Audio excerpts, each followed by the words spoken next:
ये क्या होता है? Mode of energy transference from one place to another without displacement of matter.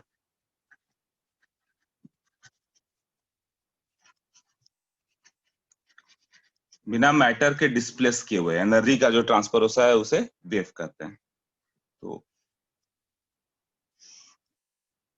उसमें वेवलेंथ वगैरह का ये सिर्फ एक डेफिनेशन है जो 10th 9th 10th में पढ़ा हुआ तुम लोगों ने वही। तो इसको क्या बोलते हो? क्रेस्ट, ऊपर वाले को, है ना? टॉप मोस्ट पॉइंट को क्रेस्ट बोलते हैं और नीचे वाले को क्या बोलते हैं? ट्रफ। और दो क्रेस्ट के बीच के डिस्टेंस को वेवलेंथ लैम्डा बोलते हैं, या दो ट्रफ के बीच के डिस्टेंस को भी लैम्डा बोलते हैं। एक साइकिल मतलब एक वेव। ये है, मान लो ये एक वेव है, दैट इज वन वेव। तो वन वेव का जो लेंथ होगा that will be called wave length.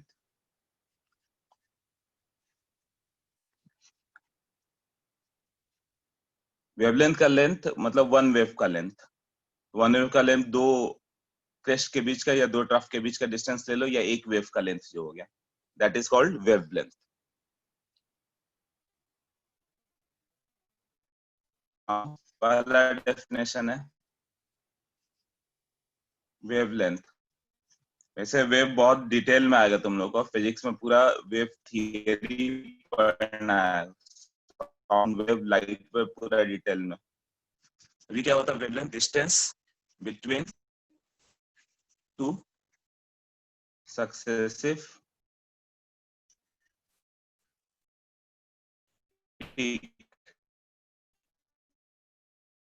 Unit क्या हो जाएगा? ऐसा यूनिट मीटर होगा।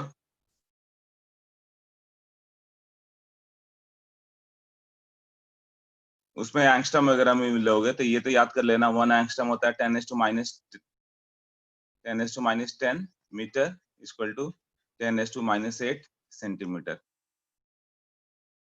या 1 nanometre 10⁻⁹ metre, 1 picometre 10⁻12 metre. Wave number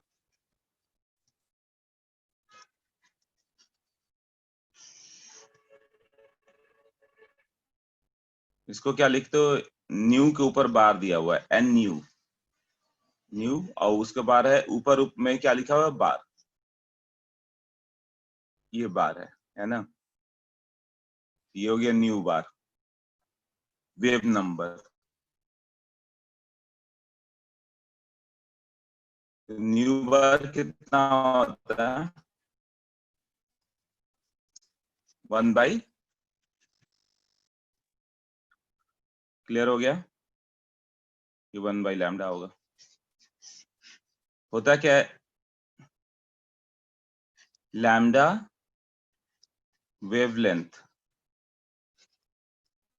में one wave. So one wavelength में कितने वेव होंगे? 1/λ वेव। एग्जाम्पल, लैम्डा तुम्हारा 2 mm है, तो वेव नंबर पर सेंटीमीटर कितना होगा? 1 सेंटीमीटर में कितने वेव दिखेंगे?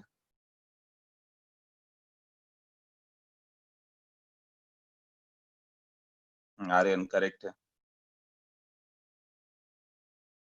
2 mm का एक वेव लेंथ है, तो 1 सेंटीमीटर में कितने वेव दिखेंगे? गौरव, अगस्त, सबका करेक्ट आ रहा है। ओके, सिद्धि, भार्गव, सार्थक। ओके, पर मीटर कितना होगा? वेव नंबर कोई पूछे 1 मीटर में कितने वेव है?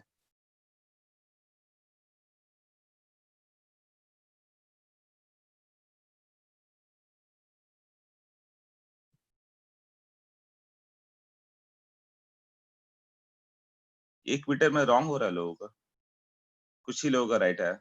पर मीटर, अरे इमेजिन करो, दो mm का एक वेव है, तो 1000 mm में कितना वेव हुआ? एक वेव लेंथ, एक वेव 2 mm का है, तो 1000 mm में कितना होगा?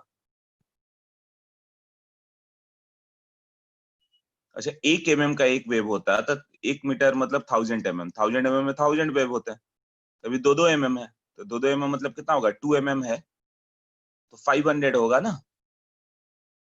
उसी तरह वेव नंबर पर किलोमीटर पूछे।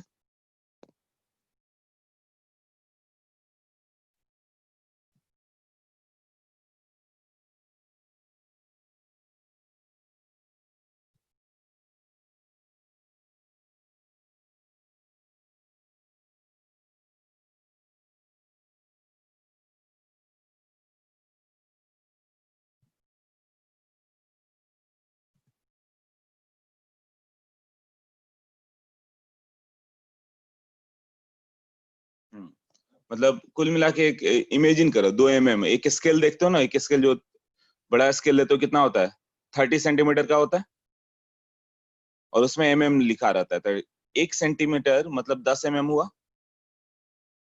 1 सेंटीमीटर में 10 mm हो गए। अब दोनों 2 mm में एक वेव को डालना है, तो ईच 2 mm में एक एक वेव होगा, तो 1 सेंटीमीटर मतलब 10 mm मतलब 5 वेव। इमेजिनेशन से डायरेक्ट आ रहा है ना, 2-2 mm का, 2 mm 2 mm 2 mm 2 mm ऐसे लेते जाओ, तो 10 mm में कितना होगा? 5 वेव। उसी तरह पर सेंटीमीटर पर मीटर, इसको कैसे करेंगे देखो।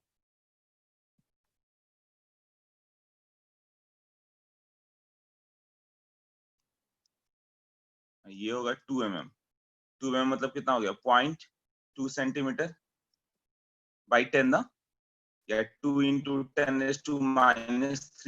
ऐसे होगा ना। तो तुम जो भी यूनिट रख दो उसके अकॉर्डिंग होगा, तो यूनिट मान लो तुम रखते हो पर mm, पर mm कितना होगा? मतलब सोचो 2 mm का एक वेव है, तो 1 mm में कितना होगा? 2 mm में 1 वेव, तो 1 mm में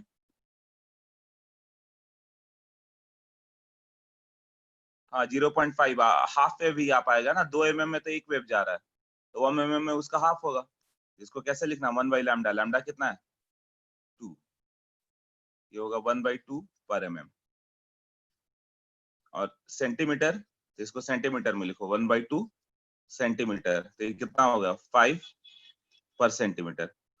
अब इसको मीटर में चाहिए, तो इसको उसी को मीटर में लिखो, 2 इंटू 10⁻³ मीटर, ये होगा 500 पर मीटर। सॉल्व कर लो 1000/2, मतलब लैम्डा का जो यूनिट होगा वेव नंबर उसी का ऑपोजिट आएगा।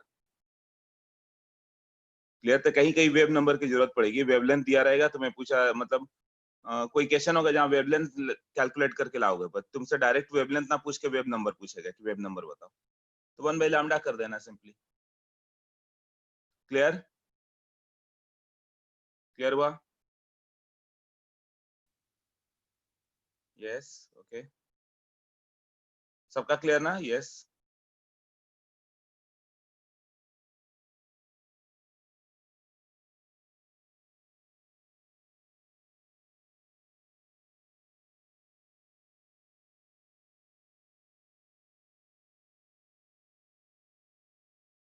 ओके, सबका यस है, ठीक है। तो ये वेव नंबर हो गया। ओके, नेक्स्ट पे चले।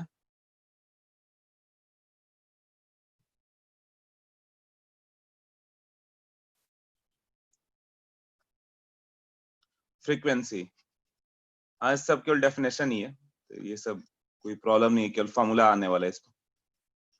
तो किसी का डाउट आया क्या? वेट वेट, डाउट है तो इतना लेट क्यों?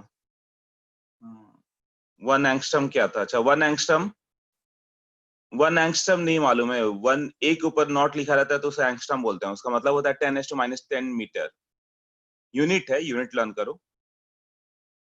जैसे 1 मीटर तुम्हें मालूम है 1000 mm होता है, उसी तरह ये भी याद कर लो कि 1 एंगस्ट्रम मतलब 10⁻10 metre.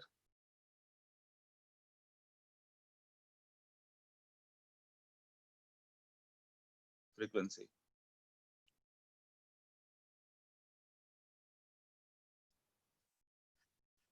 Number of cycles per second, या नंबर ऑफ वेव्स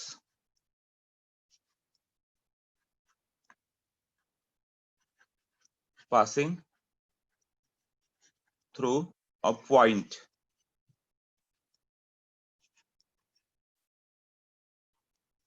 पर यूनिट टाइम, ये भी पर यूनिट टाइम ही है, या पर सेकंड करो, पर यूनिट टाइम,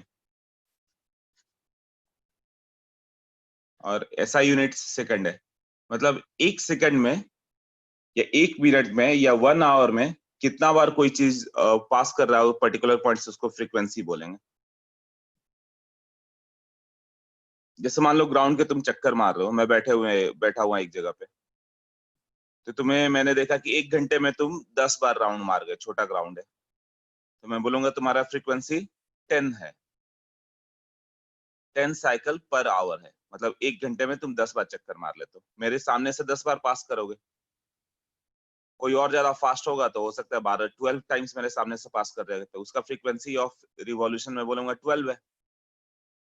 वो मेरे ऊपर है, पर आवर बोल रहा हूँ कि पर मिनट, अब पर मिनट भी बता सकता था कि 1 मिनट में तुम कितना, 1 मिनट में हो सकता है कि आधा आधा ग्राउंड ही मार पा रहे हो, बोलता कि 0.5 रिवॉल्यूशन पर सेकेंड है, पर मिनट है, पर आवर है, पर ईयर है, तो फ्रीक्वेंसी होता है ना कि कितना बार रिपीटेटिव मोशन हो रहा है, नंबर ऑफ वेव्स एक सेकंड में कितना हुआ उसको फ्रीक्वेंसी बोलेंगे। या एक पॉइंट पे बैठ जाओ, देखो एक सेकंड में कितने वेव पास कर रहे हैं, एक वेव तो मालूम है, एक वेव कैसा होता दिखाया अभी, तो तुम सामने से देखो कि अच्छा ऐसे 50 वेव्स मेरे सामने से एक सेकंड में पास हो गए, तो उसका वेवलेंथ क्या हो गया, बल्कि फ्रीक्वेंसी क्या कहलाएगी, 50।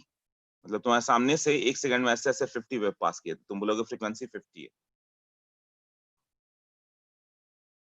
ये हो गया फ्रीक्वेंसी, इसका यूनिट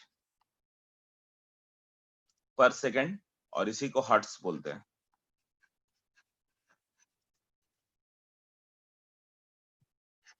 नाउ एक हो गया स्पीड ऑफ वेव,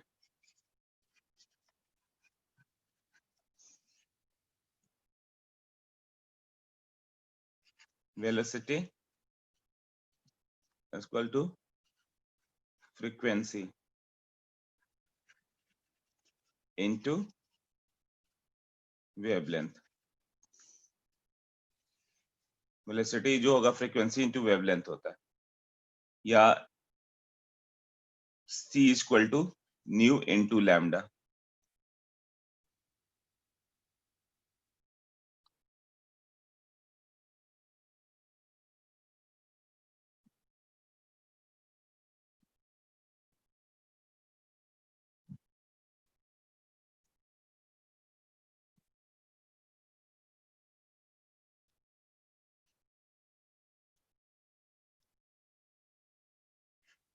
ये हम लोग का काम का फॉर्मूला। कहीं न्यू चाहिए तो तुम c बाई लैम्डा करोगे,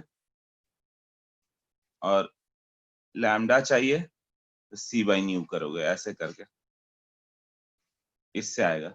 अब c का जो होता है speed of light, c is speed of light,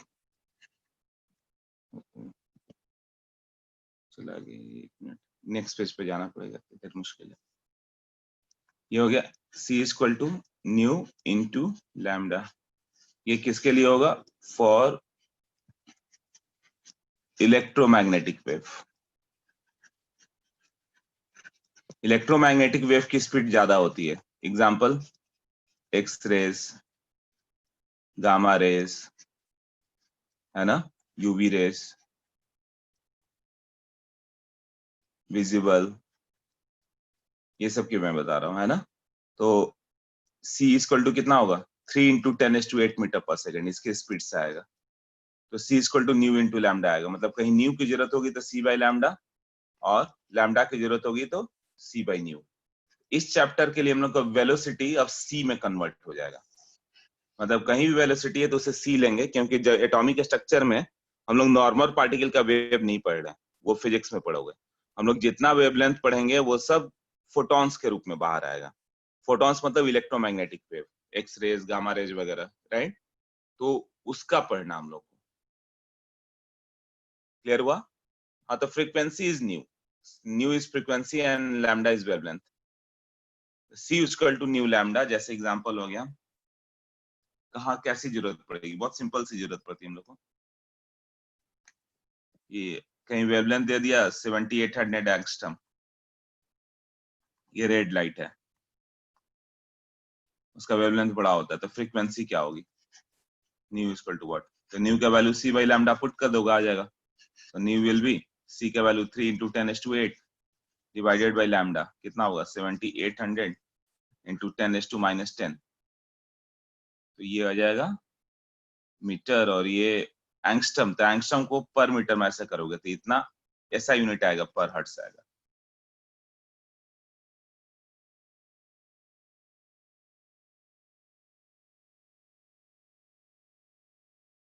नहीं नहीं, वेवलेंथ डिफर होने से सी डिफर नहीं होगा, सी कांस्टेंट है, सी इक्वल टू न्यू लैम्डा, मतलब लैम्डा बढ़ाओगे तो न्यू कम हो जाएगा उसका, न्यू बढ़ाओगे तो लैम्डा कम होगा, तो इनवर्सली रिलेटेड होता है, जिसका वेवलेंथ ज्यादा होता है उसकी फ्रीक्वेंसी कम होती है, जिसका फ्रीक्वेंसी ज्यादा होगा उसका वेवलेंथ कम होगा, और सी फिक्स है। जैसे विबग्योर लोगे, विबग्योर लोगे तो क्या होगा, VIBGIOR, तो रेड की वेवलेंथ ज्यादा है तो फ्रीक्वेंसी कम आएगी, और वायलेट ले लोगे तो उसकी फ्रीक्वेंसी ज्यादा है तो वेवलेंथ कम आएगी, क्योंकि स्पीड फिक्स है, दोनों के फोटोन 3 इंटू 10⁸ मीटर पर सेकंड से ही आएंगे। एक फॉर्मूला कहीं कहीं यूज करना पड़ सकता है कि कहीं फ्रीक्वेंसी दिया तो वेवलेंथ का यूज करना पड़ेगा, वेवलेंथ दिया तो फ्रीक्वेंसी, डायरेक्ट निकालने का कोई मतलब नहीं है, आईटी में नहीं पूछेगा कि वेवलेंथ है तो फ्रीक्वेंसी बताओ, ये सब तो चौथे पांचवे क्लास का क्वेश्चन हो गया, कहीं कैलकुलेट करते करते वेवलेंथ लाओगे तब लास्ट में पूछा रहेगा फ्रीक्वेंसी क्या है, ऐसा। हाँ, क्लियर हुआ, ये क्या है, क्या डाउट है बताओ। 1/16 वो तो कैलकुलेशन है भार्गव, ठीक है। सी क्या है, speed of light, yes. Wavelength is, हाँ नित्या क्लियर हो गया ना, वेवलेंथ अलग है तो स्पीड अलग नहीं होगा, स्पीड फिक्स रहेगा। न्यू, हाँ सब बता दिया, क्लियर हो गया इतना, यस और नो। नहीं नहीं, सारे का फ्रीक्वेंसी सेम नहीं होता, विबग्योर में वायलेट बहुत एनर्जेटिक मानते हैं तो उसका फ्रीक्वेंसी ज्यादा है, रेड की फ्रीक्वेंसी कम होती है, स्पीड ऑफ लाइट फिक्स होगा, सी फिक्स है, स्पीड ऑफ लाइट। हाँ अनविता, लिखा है सी स्पीड ऑफ लाइट है 3 इंटू 10⁸ न्यू बार। अब फिर बैक पे जाना पड़ेगा, यही मैंने बोला है, देखो एक चीज क्लियर कर लो कि जो प्रेजेंट टॉपिक चल रहा है वही पूछो, एक बार मैंने पूछ लिया क्लियर हो गया यस नो तो बोल दो यस या नो, तो उसी समय डिस्कस करेंगे, बट ये नहीं कि आगे कोई चल रहा फिर बोलोगे बैक वाले किसी पेज पे जाके ये वाला थियरी बताओ वापस, तो बार बार बैक जाना फिजिबल नहीं है, जैसे यहाँ पे मैं पूछ रहा हूँ कि यहाँ क्या डाउट है तो इसका यहीं पे पूछ लो, क्लियर कर लो। हाँ जितने डाउट हो गए यहीं पे प्रेजेंट में, ये नहीं कि फिर 2 पेज जाऊं तो सर 2 पेज पीछे ये लिखा हुआ उसको क्लियर करो, ऐसे नहीं, फिर चल ही नहीं पाएगा लेक्चर। ठीक है, तो न्यू बार जो है, जो तुम पूछ रहे हो कि न्यू बार एक बार फिर से बताओ, तो वो फिर से बैक कैसे जाएंगे हम लोग, बताओ। जब मैं एक बार पूछूं कि न्यू बार क्लियर हो गया तो यस नो उसी समय करो, अब फिर वापस मैं जाके न्यू बार बता रहा हूँ, ठीक है। एक बार अब वीडियो अपलोड करूंगा तो उसे देख लेना न्यू बार क्या था, नहीं तो फिर आके मुझे डाउट में पूछ लेना लेक्चर जब खत्म होता है तब, कि ये न्यू बार कैसे आया था। हाँ पहले अभी ये क्लियर हुआ कि नहीं, नहीं तो तुरंत फिर 10 मिनट बाद कोई और पूछेगा सर वापस जाओ 2 पेज पहले वाले बताओ वापस, ऐसे नहीं। क्लियर हुआ, यस और नो।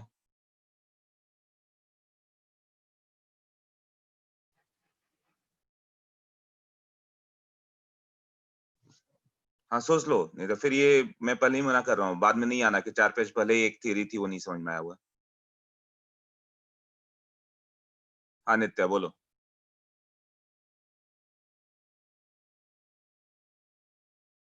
नित्या डाउट है तुम्हें, नहीं यस बोल लो। मल्टीप्लाइड बाई 10⁻10 क्यों किया, 1 एंगस्ट्रम मैंने बताया था 10⁻−10 मीटर है ना, लैम्डा दिया हुआ सर्टेन, सर्टेन एंगस्ट्रम, तो उसको मीटर में कन्वर्ट करो, मीटर में कैसे कन्वर्ट होगा, मल्टीप्लाइड बाई 10⁻10 ना। अप्लाइड फॉर ओनली इलेक्ट्रो, हाँ केवल इलेक्ट्रोमैग्नेटिक वेव के लिए सी लिखना पड़ेगा, बाकी सबके लिए सी नहीं कोई और होगा, सबका वेलोसिटी अलग अलग होता है हर वेव का, बट स्पीड ऑफ लाइट से जो आ रहा है ना, VIBGYOR violet indigo blue red, ये सबका स्पीड सेम होता है 3 इंटू 10⁸ मीटर पर सेकंड, तो उनके लिए C equal to nu lambda. Okay done. Next करें, एम्पलीट्यूड।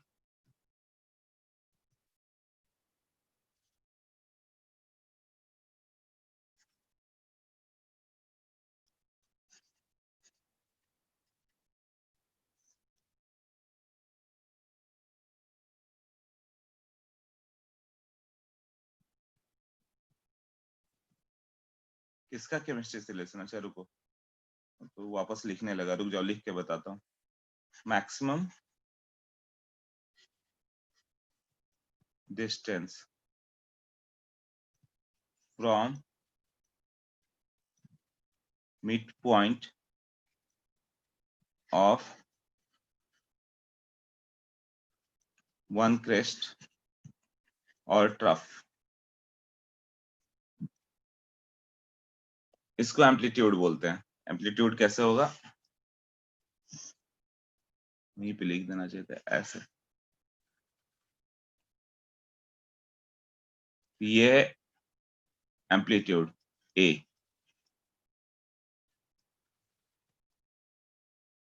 ये जो हाइट ऑफ क्रेस्ट ले लोगे या डेप्थ ऑफ ट्रफ लोगे, उसी को हम लोग एम्पलीट्यूड बोलते हैं। और एक आ जाएगा टाइम पीरियड।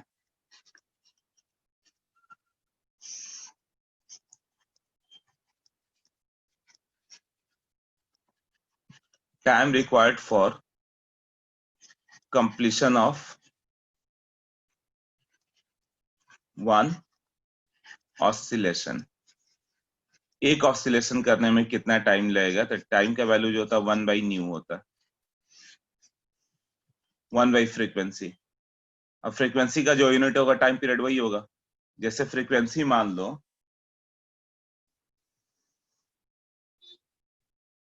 2 पर सेकेंड है, मतलब 1 सेकंड में 2 बार वेव पास कर जा रहा है। तुम्हारे सामने से एक वेव 2 बार पास कर रहा है, तो पर सेकंड वेव कितना पास हुआ, 1/2 ना। हाँ, तो वही टाइम पीरियड क्या हो जाएगा, 1/2।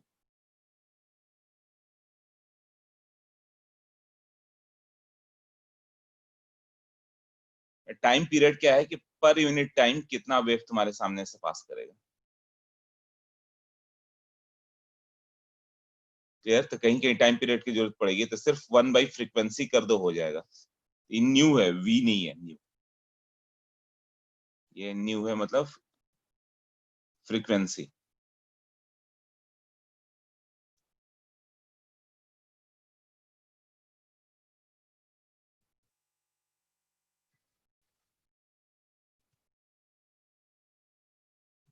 वन ऑसिलेशन के लिए कितना होगा, न्यू वेव्स के लिए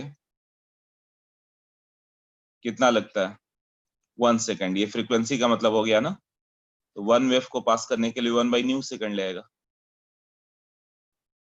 जैसे मान लो कि तुम 20 मिनट में ग्राउंड का एक राउंड मारते हो, तो वही तुम्हारा टाइम पीरियड हो गया कि एक राउंड मारने में तुम्हें कितना टाइम लगा, 20 मिनट्स ना। और फ्रीक्वेंसी पूछा जाए कि पर आवर फ्रीक्वेंसी क्या है, तो तुम 20 मिनट में एक राउंड मारते हो, तो 1 आवर में 3 राउंड्स मारोगे। फ्रीक्वेंसी कोई पूछे तो होगा 3 राउंड्स पर आवर।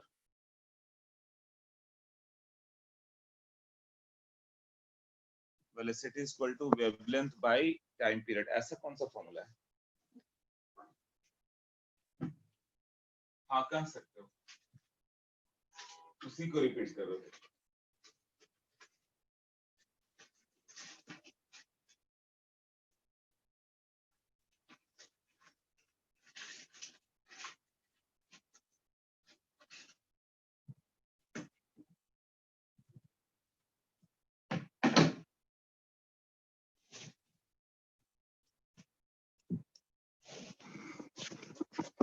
ओके, क्या क्या डाउट है?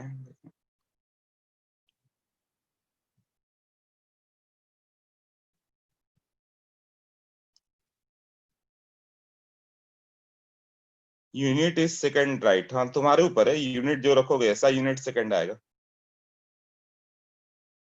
हाँ सार्थक, तुम बोलो velocity equal to wavelength into time period लिख सकते हैं क्या, वेवलेंथ। हाँ वेलोसिटी कितना हो गया, वेवलेंथ इनटू फ्रीक्वेंसी ना, फ्रीक्वेंसी को 1 by टाइम पीरियड कर दो। Can you repeat this? Okay, time period का एक डेफिनेशन आएगा अथर्वा। टाइम पीरियड जो होता है 1 by फ्रीक्वेंसी। क्यों आया, थोड़ा सोचो अपने ऊपर। मान लो तुम एक ग्राउंड में दौड़ रहे हो, 20 सेकंड में तुम एक राउंड मारते हो, तो कोई पूछे कि तुम्हारा टाइम पीरियड क्या है एक एक राउंड मारने का, तुम क्या बोलोगे? 20 मिनट्स में एक राउंड मार देते हो, तो तुम्हारा टाइम पीरियड कितना हो गया? 20 मिनट्स। कोई पूछे फ्रीक्वेंसी क्या है तुम्हारा मूवमेंट का, मतलब पर आवर एक पर्टिकुलर पॉइंट से कितना बार पास करते हो, तो तुम बोलोगे कि अरे मेरी फ्रीक्वेंसी 3 है पर आवर, मतलब 1 आवर में तुम 3 टाइम्स उस पॉइंट से पास कर जाते हो।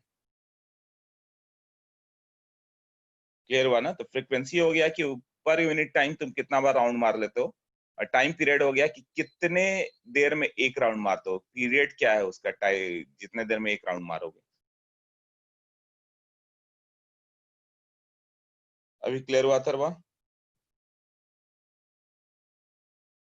सबको क्लियर इतना? कितने हम लोग का फॉर्मूले आएंगे?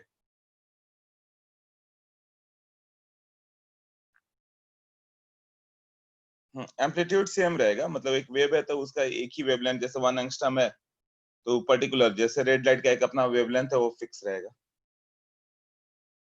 ओके, ये सब का डेफिनेशन था। तो टोटल यूज फॉर्मूला क्या होगा? सी इक्वल टू न्यू लैम्डा, और एक टाइम पीरियड कहीं के पे आ जाएगा 1 by न्यू। ठीक है, next.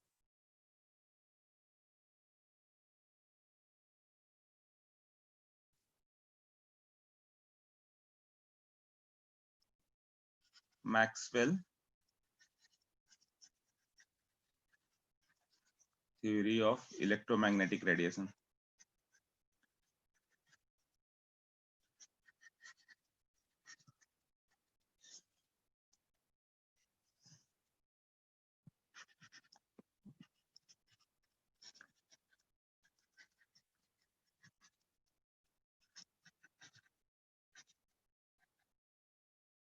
Electromagnetic radiations are emission and transmission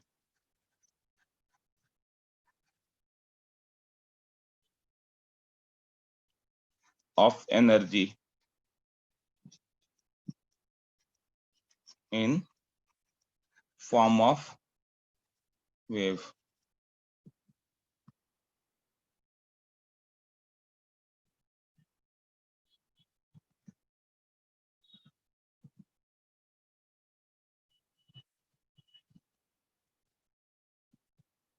Electromagnetic radiations are what? Emission and transmission of energy in form of wave.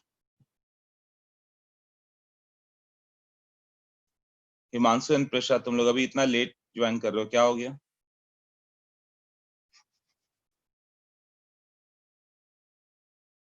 उसमें मालूम ही नहीं चलता, जब मैं लिख रहा हूँ तो कोई बाहर चला गया, जब आएगा तो नोटिफिकेशन आके गायब हो जाता।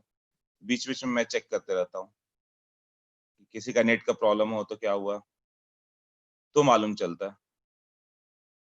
नेटवर्क इशू था प्रशा। हिमांशु तुम्हारा भी वही प्रॉब्लम? जान दो, कोई बात नहीं, रिकॉर्डेड सेशन तो रहता है ना, वो देख सकते हो। तो Maxwell theory of electromagnetic radiation क्या है? Electromagnetic radiations are emission and transmission of energy in form of wave.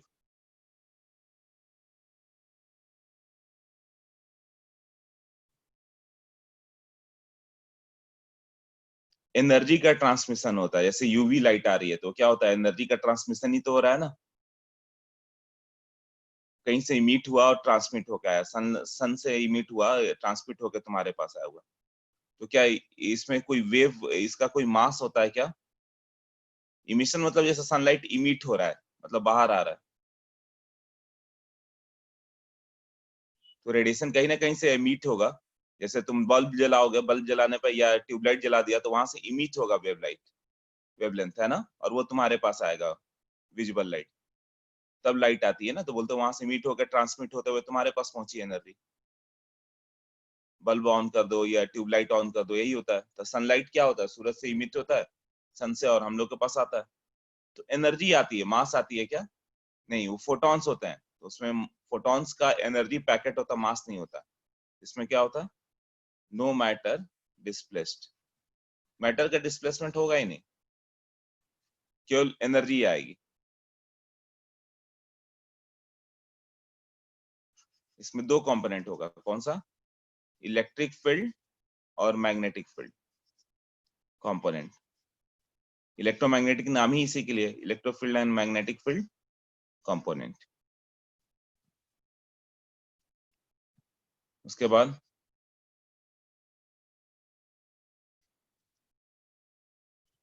both component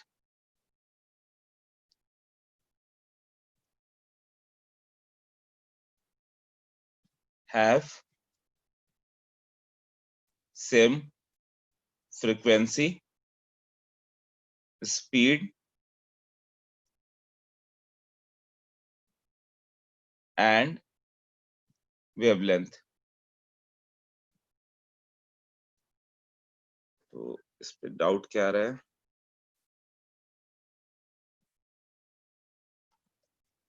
what is emission बता दिया।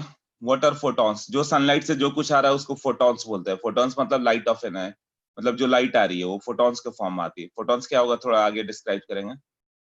Photons does not have any mass, वो भी लर्न करना पड़ेगा आगे कि फोटॉन सिर्फ एनर्जी है, सनलाइट से केवल एनर्जी आती है, ये नहीं कि बड़े बड़े पार्टिकल मास आ रहे हैं तो पूरे अर्थ को डिस्ट्रॉय कर देंगे। इतने दूर से मासी पार्टिकल आ जाए तो क्या होगा? तो जो सनलाइट आती है वो केवल एनर्जी आती है, उसमें मास नहीं होता। मैग्नेटिक फील्ड कैसे इन्वॉल्व हुआ? हाँ, तो इसमें इलेक्ट्रिक फील्ड और मैग्नेटिक फील्ड परपेंडिकुलर होता है टू ईच अदर। तो बस इतना मान लो कि इलेक्ट्रोमैग्नेटिक फील्ड में electric field magnetic field perpendicular to each other है। मूव करेगा तो कैसे?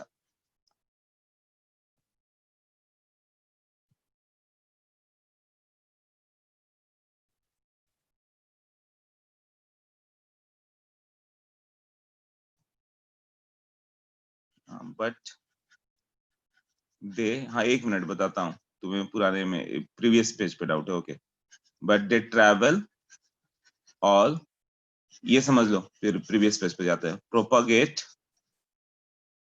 इन परपेंडिकुलर प्लेन्स। इलेक्ट्रिक फील्ड और मैग्नेटिक फील्ड एक दूसरे के परपेंडिकुलर प्लेन में प्रोपागेट करेंगे।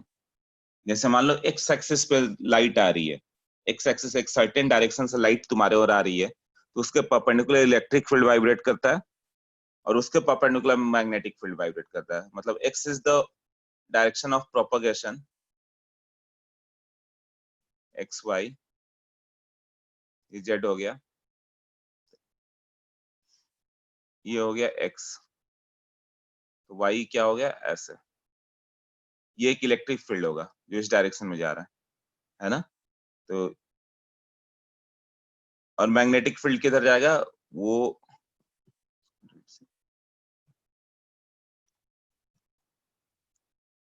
ऐसे जाएगा कुछ इस तरह से, इस पॉइंट से पास करते हुए, यहां से पास करते हुए ऐसे। इसका डायरेक्शन क्या होगा? Z direction. इसका वाई है, तो ये यदि इलेक्ट्रिक फील्ड है तो ये होगा मैग्नेटिक फील्ड। और ये प्रीवियस स्लाइड पे मैंने लिखा कि ये दोनों का सबकी सेम होगा, इलेक्ट्रिक फील्ड हो मैग्नेटिक फील्ड हो, सबका, दोनों का फ्रीक्वेंसी सेम मानेंगे, स्पीड भी सेम मानेंगे, वेवलेंथ भी सेम मानेंगे।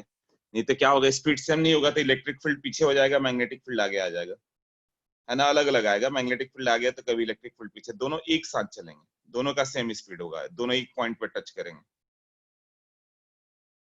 वेवलेंथ भी सेम होगा, देखो वेवलेंथ भी लैम्डा ही दिखाया ना दोनों के लिए। तो मैंने क्या देखा है कि same frequency, same speed, same wavelength, सब कुछ सेम होगा, तभी इलेक्ट्रिक मैग्नेटिक फील्ड साथ साथ चल पाएगा। तो मान लो तुम्हारे आईज में एक्स डायरेक्शन पे रेड लाइट आ रही है, ठीक है? एक्स डायरेक्शन में रेड लाइट आ रही है, तो वाई डायरेक्शन में इलेक्ट्रिक फील्ड वाइब्रेट कर रहा है और Z direction magnetic field. Use of this theory, use of this theory कुछ भी नहीं है, बस इलेक्ट्रोमैग्नेटिक वेव हम लोग का आगे पढ़ना है तो थोड़ा सा बताया गया कि है क्या, इसका कोई रिलेशन नहीं, आईआईटी में ये सब कुछ आने वाला नहीं।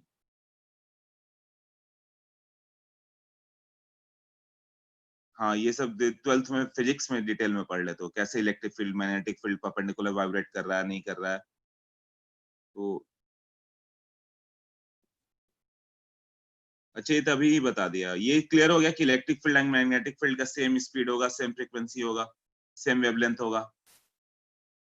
अमंस इसी पॉइंट में डाउट था ना?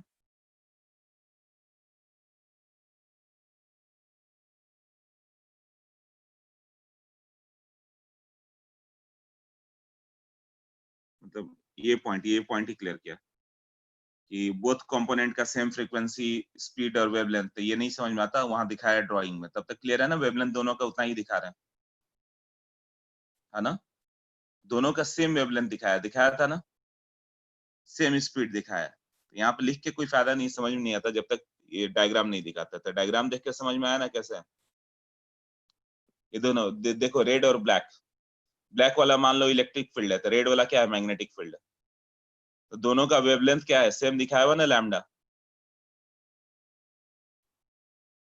स्पीड भी सेम होगा, ये नहीं कि इलेक्ट्रिक फील्ड उधर ही रह जाए, तुम्हारे लाइट जो आ रही है केवल मैग्नेटिक फील्ड की आ रही नहीं, दोनों साथ साथ चलते रहेंगे। कोई यूज नहीं है इसका, अवॉइड कर सकते हो ये सब चीजें जो मैं पढ़ा रहा हूँ, बट कहीं आ जाए इलेक्ट्रोमैग्नेटिक ही क्यों बोला इसको।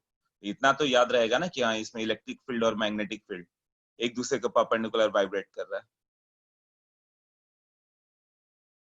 नहीं नहीं, एक्स एक्सेस की ओर लाइट आ रहा है, मान लो तुम जहां सामने देख रहे हो, सामने से रेड लाइट आ रही है एक्स डायरेक्शन में से, मान लो तुम्हारे आंख में एक्स डायरेक्शन में रेड लाइट आ रही है, तो उसके परपेंडिकुलर वाई डायरेक्शन पे इलेक्ट्रिक फील्ड वाइब्रेट करते हुए आएगा, और जेड डायरेक्शन पे मैग्नेटिक फील्ड वाइब्रेट करते हुए आएगा। क्लियर हुआ? तो वाई और जेड डायरेक्शन में क्या होगा? इलेक्ट्रिक और मैग्नेटिक फील्ड वाइब्रेट करते हैं, इसको इसलिए उसको क्या बोलते हैं? Electromagnetic wave. बस इतना ही समझना है कि ये भी नहीं समझ में आया कैसे क्या, तो वो भी मतलब नहीं, वो भी फिजिक्स में आएगा। सिर्फ इतना समझो, इलेक्ट्रोमैग्नेटिक वेव क्यों बोलते हो? Electric and magnetic field perpendicular direction में वाइब्रेट करते हैं, बाकी इससे कोई क्वेश्चन नहीं आने वाला।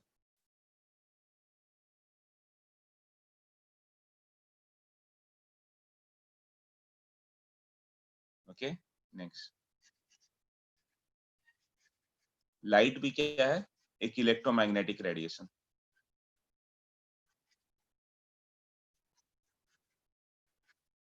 जो दिख रहा है लाइट, मतलब जो दिखता है उसको बोलते हो ना इलेक्ट्रोमैग्नेटिक रेडिएशन। जो नहीं दिखता जैसे एक्सरेज वगैरह, वो भी इलेक्ट्रोमैग्नेटिक रेडिएशन है। कौन कौन से इलेक्ट्रोमैग्नेटिक रेडिएशन है वो अभी मैं लिखवा देता हूँ। और स्पीड ऑफ इलेक्ट्रोमैग्नेटिक रेडिएशन,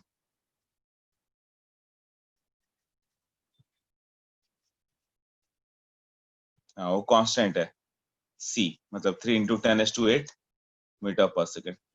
जितने इलेक्ट्रोमैग्नेटिक रेडिएशन होगा इसकी जरूरत पड़ेगी, मतलब c इसको, उसका स्पीड इतना ही रहेगा। ठीक है, तो नाउ मैक्सवेल थियरी, जो मैक्सवेल ने ये थियरी दिया इलेक्ट्रोमैग्नेटिक वेव से, उससे क्या एक्सप्लेन कर सकता है? मैक्सवेल थियरी केवल वेव मान के चल रहा है, was unable to explain, तो एक्सप्लेन क्या नहीं कर पाया?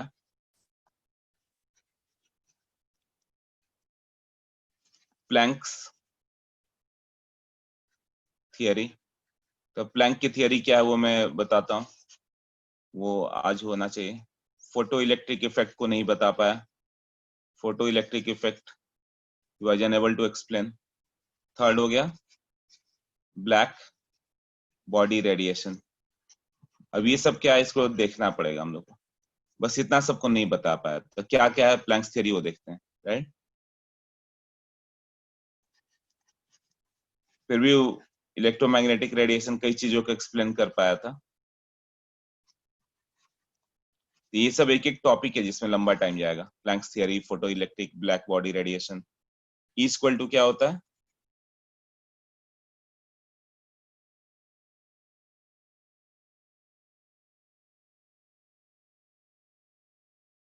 ये एच सी बाई लैम्डा, वो तो प्लैंक्स थियरी हो गया। प्लैंक्स थियरी यहाँ पे नहीं लिखेंगे हम लोग, प्लैंक जब मैं बताऊंगा तब वो लिखेंगे। अभी बस समझ लो कि E is proportional to frequency, या इनवर्सली रिलेटेड टू वेवलेंथ। मतलब फ्रीक्वेंसी ज्यादा होगा तो एनर्जी बढ़ेगी, है ना? और वेवलेंथ कम होगी तो फ्रीक्वेंसी बढ़ेगी मतलब एनर्जी बढ़ेगा। तो जैसे तुम कौन कौन से रेज हो गए, कॉस्मिक रेज,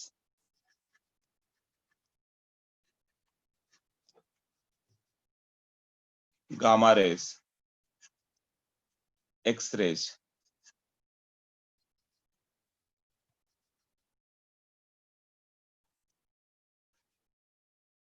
अल्ट्रावायलेट, विजिबल,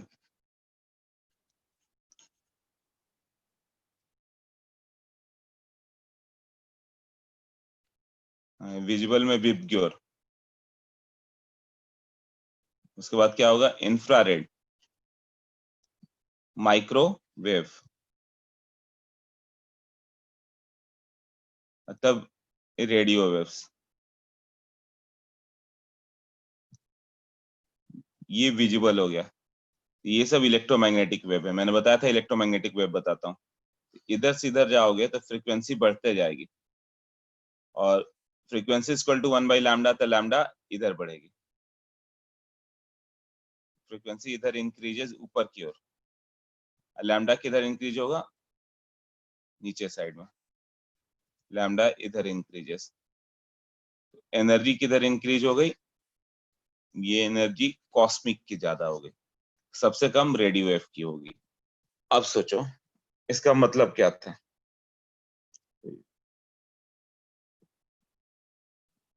हाँ देखो, ये पहले तो याद कर लो, एक मिनट मुझे एक्सप्लेन करने दो, उसके बाद सब पूछना जो भी डाउट हो। इलेक्ट्रोमैग्नेटिक एनर्जी क्या है, फ्रीक्वेंसी के डायरेक्टली रिलेटेड है या वेवलेंथ के इनवर्सली रिलेटेड। तो इसका वेवलेंथ कम होगा, उसकी एनर्जी ज्यादा होगी उस फोटोन की, और मतलब जो भी पार्टिकल होगा, तो रेडियो वेव सबसे कम एनर्जेटिक है। रेडियो वेव को हम लोग क्या करते हैं, ट्रांसमिशन के लिए काम करते हैं, साउंड के सिग्नल में, उससे रेडियो सुनते हैं ना, कैसे सुनते हैं, किसी भी चीज का ट्रांसमिशन। तो उसमें देखोगे कि हम लोग विविध बातें से बोल रहे हैं इतना गीगाहर्ट्ज पे 91.2 एफएम, ये मतलब वो बताता कि इस फ्रीक्वेंसी पे बोल रहे हैं हम लोग, उस फ्रीक्वेंसी से ट्रांसमिशन होता है। तो उस फ्रीक्वेंसी में यदि एनर्जी होगी, जैसे अल्ट्रावायलेट टाइप एनर्जी डाल दो, तब तो बर्न कर देगा, कैंसर वगैरह सब हो जाएंगे, है ना। तो रेडियो वेव सबसे लेस एनर्जेटिक होते हैं, जो हम लोग को डैमेज नहीं करते हैं, बॉडी को प्रोटेक्टेड रहता है।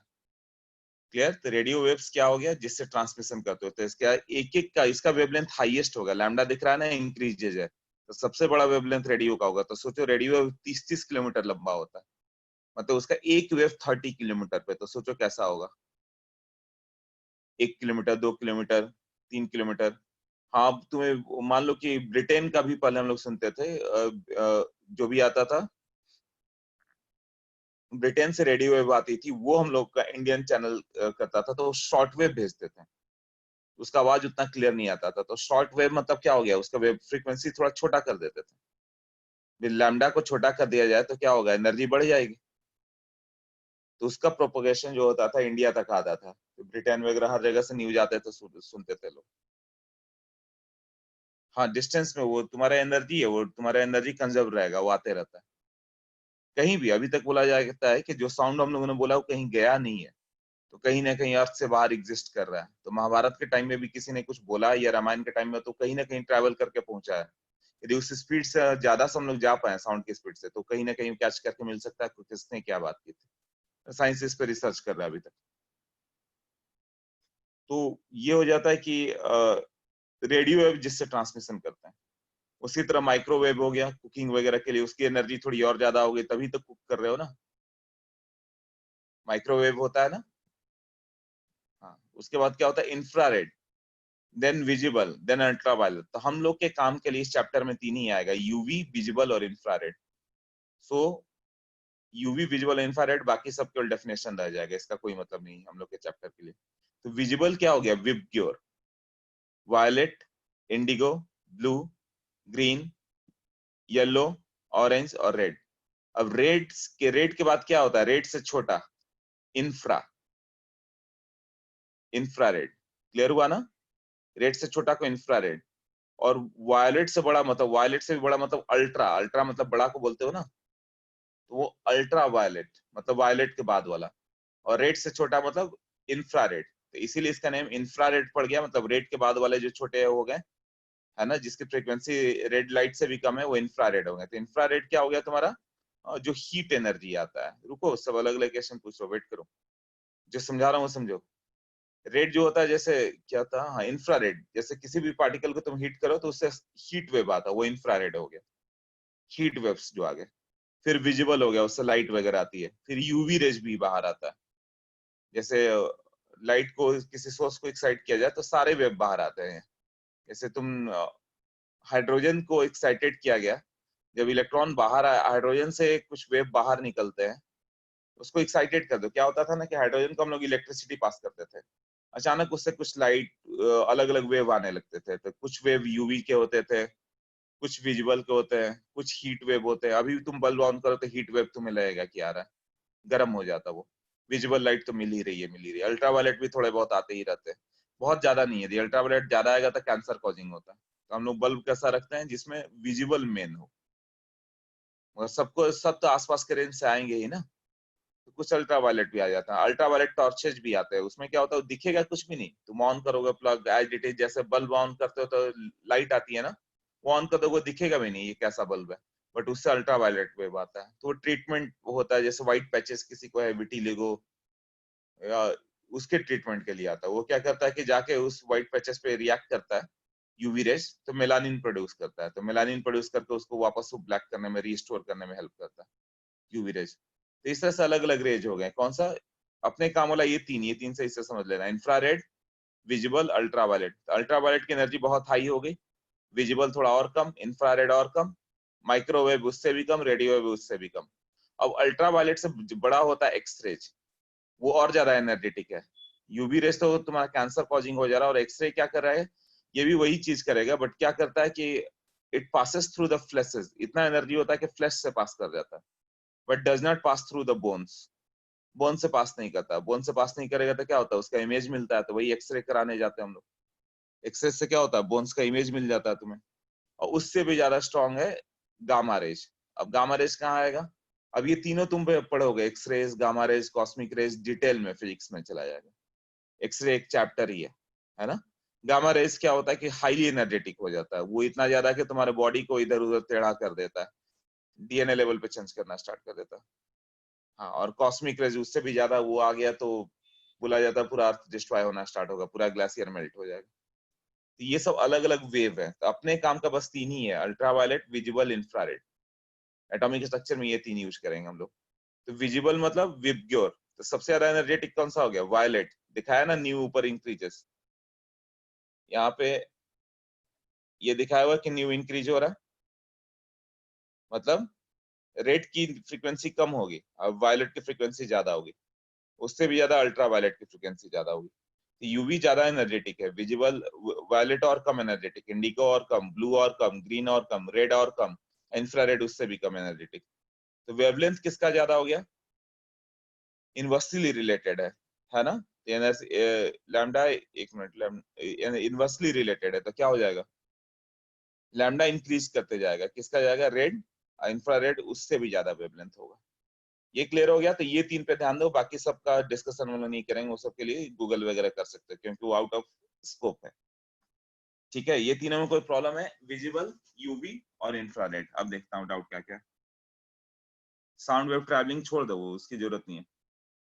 हम लोग के काम का बस तीन ही है, अल्ट्रावायलेट, विजिबल और इंफ्रारेड।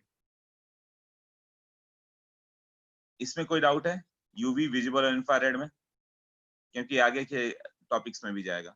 उसमें तुम्हें ये मालूम होना चाहिए किसकी एनर्जी ज्यादा है, तो तुम्हें ये मालूम होना चाहिए अल्ट्रावायलेट की एनर्जी ज्यादा है और इंफ्रारेड की एनर्जी कम है। विजिबल में भी विबग्योर में वी की फ्रीक्वेंसी ज्यादा है, रेड की फ्रीक्वेंसी कम है। हाँ, तो आउट ऑफ जो चैप्टर है ना, वो सब जैसे एक्सरेज क्या है, गामा रेज बताओ, कॉस्मिक, तो वो सब नहीं करेंगे क्योंकि उसका कोई मतलब नहीं है, जो चैप्टर है वो करेंगे।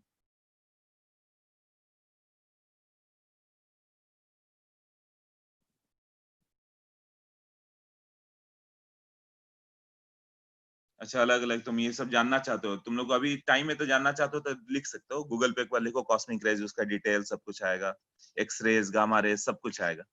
बट ये हम लोग के स्कोप से बाहर है। हम लोग के स्कोप को सिर्फ ये समझना है कि फ्रीक्वेंसी किसकी ज्यादा होती है, किसकी कम होती है।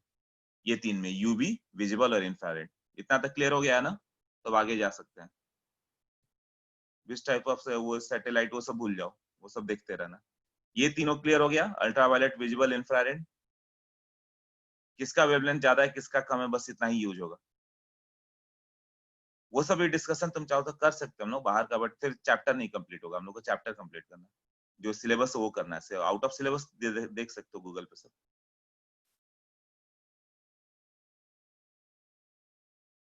ओके। हाँ, तो बस फ्रीक्वेंसी का मतलब है कि अल्ट्रावायलेट की फ्रीक्वेंसी ज्यादा है, उससे कम विजिबल, उससे कम इंफ्रारेड। ठीक है, इतना क्लियर है तो आगे जा सकते हैं। नेक्स्ट जाओ ना, प्रीवियस स्लाइड पे आने को नहीं बोलोगे ना सब? Yes, okay.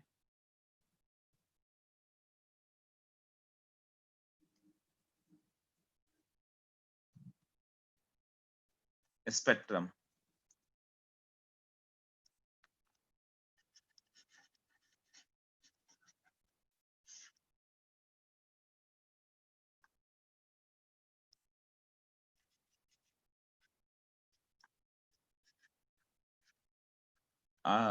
ये टाइप्स ऑफ स्पेक्ट्रम से स्टार्ट करता हूँ, उसके बाद बताता हूँ। जो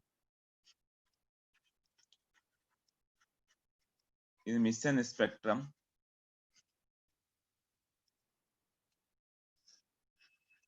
एब्जॉर्प्शन स्पेक्ट्रम।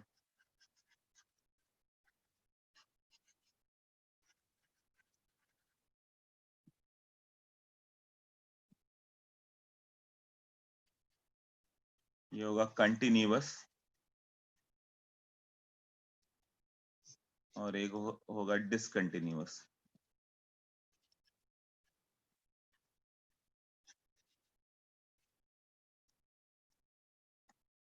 डिसकंटिन्यूअस में क्या हो गया? Line spectrum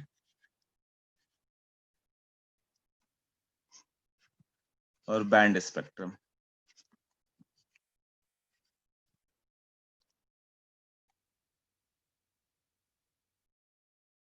line spectrum atomic spectrum होता है, उसको बोलते हैं।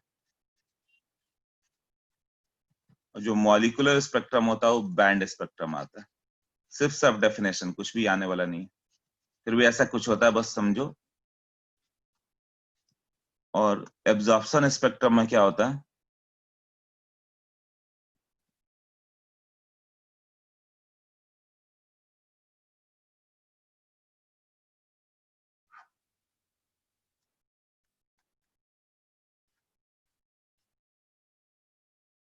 ये लाइन स्पेक्ट्रम और बैंड स्पेक्ट्रम।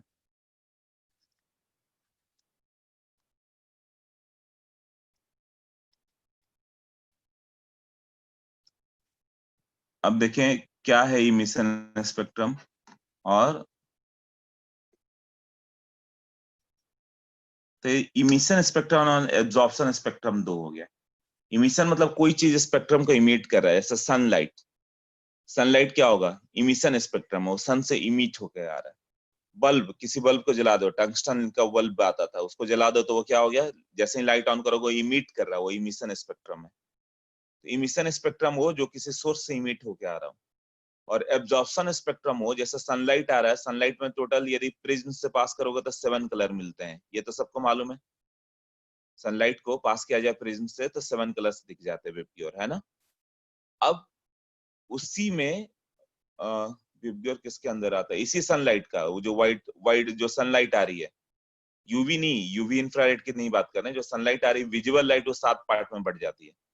उसमें violet, indigo, blue, green, yellow, orange, red आता है। अब उसी सनलाइट को एक ऐसे सिचुएशन से पास करो, ऐसे सॉल्यूशन से पास करो जिसने मान लो कि इंडिगो और ग्रीन को एब्जॉर्ब कर लिया। इंडिगो और ग्रीन को एब्जॉर्ब कर लिया, तब उसको प्रिज्म से पास करोगे तो प्रिज्म में ऑल 7 कलर नहीं आएगा। क्यों? सनलाइट को पास कर दिया गया एक सॉल्यूशन से जिसने इंडिगो और ग्रीन को एब्जॉर्ब कर लिया, तो रेस्ट 5 कलर ही दिख पाएंगे ना। विबग्योर 7 कलर है तो तुम्हें रेड दिखेगा, ऑरेंज दिखेगा, येलो दिखेगा, ब्लू दिखेगा, वायलेट दिखेगा, बट इंडिगो और ग्रीन गैप है। उसके जगह क्या दिखेगा? वो उसके जगह वहां पर ब्लैक स्पॉट्स आ जाएंगे। वो कलर ही नहीं है तो वहां पर ब्लैक दिखेगा, रेड दिखेगा, ऑरेंज दिखेगा अपना, बट वो गायब हो जाएगा। तो इसको बोलेंगे एब्जॉर्प्शन स्पेक्ट्रम। एब्जॉर्प्शन स्पेक्ट्रम मतलब स्पेक्ट्रम जब एब्जॉर्ब कर लिया कोई चीज तो बाकी को देखो, तो उससे तुम्हें ये मालूम चल जाएगा कि क्या एब्जॉर्ब हुआ है। जैसे कि मान लो कि सनलाइट आ रही है, किसी सॉल्यूशन से पास करने के बाद प्रिज्म से पास कराएं, तो अचानक देख रहे हैं कि उसका प्रिज्म पे जो आया ना, जो 7 कलर्स, उसमें से ग्रीन गायब है। तो तुम्हें मालूम चल जाएगा अच्छा ये ग्रीन एब्जॉर्ब करता है, तो उस स्पेक्ट्रम को बोलते हैं एब्जॉर्प्शन स्पेक्ट्रम। क्लियर? हाँ, जब कोई कलर नहीं होगा तो उसको ब्लैक बोलते हैं। It is absence of all the colour, तो वो ब्लैक कहलाता है। ये इमिशन और एब्जॉर्प्शन हो गया। इमिशन में हो गया कंटिन्यूअस और डिसकंटिन्यूअस। अब मान लो कि सनलाइट लोगे तो तुम्हें सातों कलर दिखेगा, तो बोलोगे अरे कंटिन्यूअसली सातों दिख रहा है, red orange yellow green blue, जैसे रेनबो दिखता है, ऑल 7 कलर दिखता है। बट रेनबो में मान लो कि अचानक रेड दिख रहा है, ऑरेंज दिख रहा है, येलो दिख रहा है, ब्लू गायब हो जाए, ब्लू ही गायब हो गया, तो तुम क्या बोलोगे, अरे ये तो डिसकंटिन्यूअस स्पेक्ट्रम है, बीच के कुछ कुछ गायब है, ब्लैक दिख रहा है उसके जगह। रेनबो इमेजिन करो, रेड दिखा, ऑरेंज दिखा, अचानक येलो और ग्रीन गायब है, वो ब्लैक दिख रहा है, उसके जगह फिर ब्लू इंडिगो और वायलेट दिख रहा है, तो तुम बोलोगे उसको क्या बोलोगे, ये डिसकंटिन्यूअस स्पेक्ट्रम है, इसमें सब कुछ नहीं आ रहा है। जैसे बल्ब को ले लो, कोई भी बल्ब जला लो, हम लोग बहुत कोशिश करते हैं कि सनलाइट के बराबर बना ले।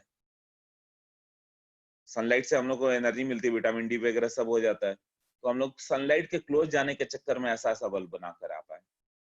सनलाइट के लिए तो सोच रहे हो एटॉमिक एक्सप्लोजन होता है, तो एक छोटे स्पेस में कैसे एटॉमिक एक्सप्लोजन करके हम लोग बल्ब सनलाइट प्रोड्यूस कर सकते हैं। चाइना की टेक्नोलॉजी आई है, वो भी कर रहा है, वो उसने छोटा सा सन भी बना लिया लैब में, तो छोटा सन बन गया तो कभी ना कभी बल्ब के रूप में आ जाएगा, तो तुम्हें सनलाइट घर पे मिल सकती है बाद में। तो वो चीज ये सोचो कि जो हम लोग बल्ब बना रहे हैं उसमें सातों कलर नहीं होते हैं, उसको भी यदि पास करोगे तो मालूम चला अच्छा कि रेड ग्रीन और वायलेट ही है, बाकी सब गायब है, उसको बोलोगे डिसकंटिन्यूअस। एंड डिसकंटिन्यूअस स्पेक्ट्रम, उस पर रिसर्च कर ले, छोटा सा सन बना दिया था ऑलमोस्ट, उसके बाद पता नहीं क्या क्या हुआ उसका। तो दो हो गया, कंटिन्यूअस मतलब ऑल 7 कलर दिख रहा है, डिसकंटिन्यूअस मतलब ऑल 7 कलर नहीं दिख रहे हैं, कुछ कुछ दिख रहा है, कुछ नहीं दिख रहा है। और इसमें भी दो तरह के आएंगे, लाइन स्पेक्ट्रम और बैंड स्पेक्ट्रम। लाइन स्पेक्ट्रम मतलब एटॉमिक स्पेक्ट्रम का कंसेप्ट हो गया। जैसे मान लो एक ट्यूबलाइट ले लो, उसमें हाइड्रोजन एटम डाल दो, अब उसको एक्साइटेड किया गया, एक्साइटेड करोगे तो हाइड्रोजन एटम में जो इलेक्ट्रॉन होते हैं वो एक्साइट होकर हायर लेवल पे चले गए, और जब वो वापस आएंगे तो एनर्जी रिलीज करते हैं। टंगस्टन के बल्ब में भी यही था कि टंगस्टन एक एटम है, उसमें तुम जैसे एनर्जी दोगे, electrons are excited to higher energy levels, atom में ही ऊपर चढ़ गए, कहीं पे क्या है एनर्जी लेवल अभी देखेंगे बोस थियरी में हम लोग। और जब वो वापस आते थे तो एनर्जी रिलीज करते हैं, तो विजिबल लाइट देता है वो। इसी तरह हर एटम का, सोडियम का, पोटेशियम का, सब में इलेक्ट्रॉन्स को एक्साइटेड किया जाए ऊपर लेवल पे, तो जब वो लौट के आएंगे तो एक कैरेक्टरिस्टिक्स कलर देते हैं, सबका अपना अपना कलर आता है। तो वो क्या हो गया, एटॉमिक स्पेक्ट्रम। तो atomic spectrum is called fingerprint of the atom. जैसा हर आदमी का फिंगरप्रिंट अलग अलग होता है, उसी तरह हर एटम का अपना स्पेक्ट्रम अलग होगा, हर अपना अलग अलग देगा। टंगस्टन का बल्ब कैसा होता है देख ही रहो, सोडियम का बनाओगे तो कुछ और, पोटेशियम का कुछ और, सबका अपना अपना होता है। तो उसका स्पेक्ट्रम देख के, उससे निकलने वाले कलर को देख के कोई बता देगा कि ये कौन सा आइटम है, टंगस्टन वायर है कि सोडियम है कि पोटेशियम है कि जो भी है, सब तो सबके सब तुम्हें लाइट विजिबल में दे जरूरी भी नहीं है, कई यूवी में देंगे, इंफ्रारेड में देंगे, ऐसे होगा। तो अभी इमिशन स्पेक्ट्रम क्या हो गया, दो तरह का हो गया। कौन कौन सा, इमिशन और एब्जॉर्प्शन। इमिशन में कौन सा हो गया, कंटिन्यूअस, डिसकंटिन्यूअस। और इसमें जो लिखा, कई क्वेश्चन तुम लोग बाहर के पूछ रहे हो इधर उधर को, वो सब अवॉइड करो। इसमें कोई डाउट है, इमिशन एब्जॉर्प्शन क्या हुआ? हाँ, वो सब जितने भी डाउट है तुम देख सकते हो गूगल पे। जैसे एलईडी पूछा था, एलईडी पढ़ना है तुम्हें, बट क्लास 12 में पढ़ना है, फिजिक्स में, तो वो सब डिस्कशन अभी नहीं। तो जो चीजें तुम लोग फालतू वाला पूछ रहे हो उससे अवॉइड कर रहा हूँ मैं, क्योंकि चैप्टर पे आए, क्योंकि ये चैप्टर अभी सही से स्टार्ट भी नहीं हुआ, केवल डेफिनेशन है, डेफिनेशन में घूमते रह जाएंगे तो मेन पार्ट पे जा ही नहीं पाएंगे। जितना मैं पढ़ा रहा हूँ इससे कुछ भी नहीं आने वाला आईआईटी में, 0%। तो इस पर टाइम पास नहीं करना, बस जल्दी से निकलना है यहाँ से। क्लियर ना? मतलब चाइना ने क्या किया कैसे, वो सब पे क्या जाना है फिर। इलेक्ट्रोमैग्नेटिक वेव केमिस्ट्री का पार्ट है। नहीं नहीं, इलेक्ट्रोमैग्नेटिक वेव फिजिक्स का पार्ट है, यहाँ सिर्फ definition c equal to nu lambda हम लोग को यूज करना होगा। विबग्योर किसके अंदर आता है, फिजिक्स की केमिस्ट्री। अरे इसका क्या मतलब है किसके अंदर आता है? विबग्योर तो एक लाइट है, उसको फिजिक्स केमिस्ट्री क्या बोलोगे? Violet, indigo, blue, green, orange और रेड, ये सब विजिबल लाइट है। So the solution is absorption spectrum. हाँ, सॉल्यूशन से यदि पास करके जो लाइट को देखा जाए, जैसे सनलाइट आ रहा है, सॉल्यूशन से पास कर दो या किसी ऐसा जगह से पास कर दो कि 2-4 वेवलेंथ एब्जॉर्ब कर लिया, और तब रेस्ट को देखो तो उसको एब्जॉर्प्शन स्पेक्ट्रम बोलोगे। क्यों? उसने कुछ वेवलेंथ एब्जॉर्ब कर लिया, तब बाकी को देखा गया। हाँ, अर्थ पे हीलियम प्रेजेंट वो सब देख सकते हो, कितना परसेंट है वो सब गूगल कर लेना तुम्हें चाहिए तो। नित्य, हाँ, तो वो सबका परसेंट आ जाएगा, कितना परसेंट हीलियम है, कितना नियॉन है, कितना क्या है। एलईडी में क्या होता है, एलईडी कंसेप्ट भी क्लास 12th में सार्थक फिजिक्स में, बट तुम्हें चाहिए तो गूगल से कर सकते हो। Band spectrum. हाँ, बैंड स्पेक्ट्रम क्या हो गया? लाइन स्पेक्ट्रम मतलब छोटे छोटे लाइन दिखेंगे, एक लाइन दिखा रेड का, एक कहीं ब्लू का दिखा, ऐसे स्पेक्ट्रम देख सकते हो। ये भी गूगल पे करोगे तो सही से दिखेगा। तो लाइन स्पेक्ट्रम मतलब एक पर्टिकुलर लाइन दिखेगा 600 नैनोमीटर पे, एक दिखेगा 605 पे, एक एक लाइन दिखेगी वेवलेंथ 605 नैनोमीटर पे, एक 500 नैनोमीटर पे।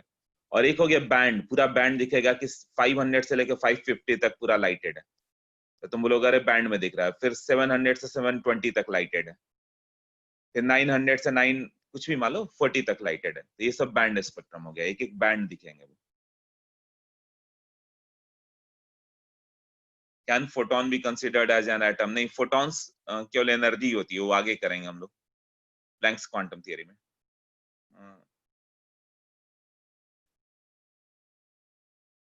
फिर उसके बाद Aditya, I did not understand the line spectrum. अभी से क्लियर हो गया ना, अभी जो बताया लाइन और band? Yes, okay. What is band spectrum, ये भी बता दिया। बुकलेट में आइसोटोन्स, हाँ वहां तक जाएंगे हम लोग, आइसोटोन आइसोडाइपर्स वगैरह सब करेंगे धीरे धीरे, वो सब आता है, ये सब नहीं। आफ्टर एब्जॉर्प्शन डिसकंटिन्यूअस हो गया, कुछ वेवलेंथ गायब हो जाएंगे।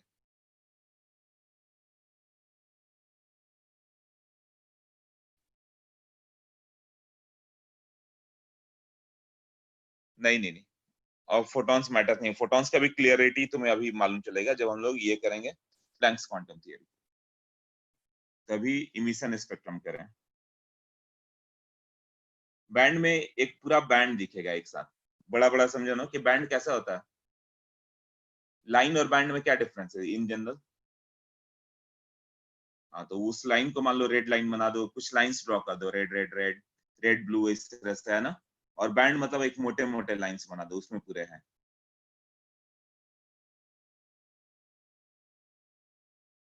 उनको करने दो, इतने ही पे फंसे रह जाएंगे हम लोग फालतू चीजों में, मेन टॉपिक पे जाने दो। तो इमिशन क्या हो गया? बस इतना मालूम है, स्पेक्ट्रम करके कुछ है, बस हो जाएगा, और कुछ नहीं। C equal to nu lambda ही यूज होने वाला है। ये बता देता हूँ कंटिन्यूअस कैसे है।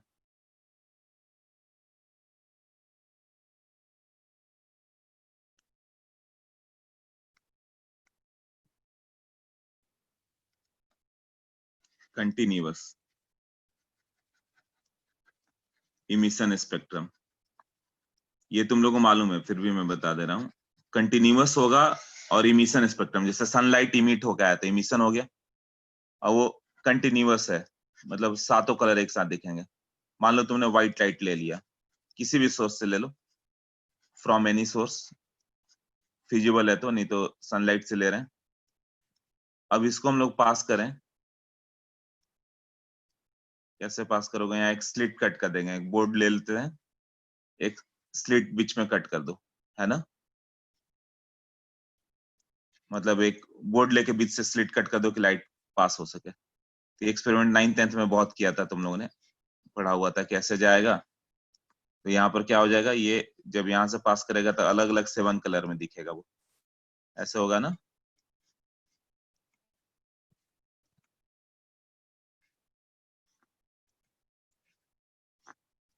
इस पे ऐसा 7 कलर दिखेगा तुम्हें, red, orange, yellow, green, blue, indigo, violet, ऐसे यहाँ पर 7 कलर दिख जाते हैं।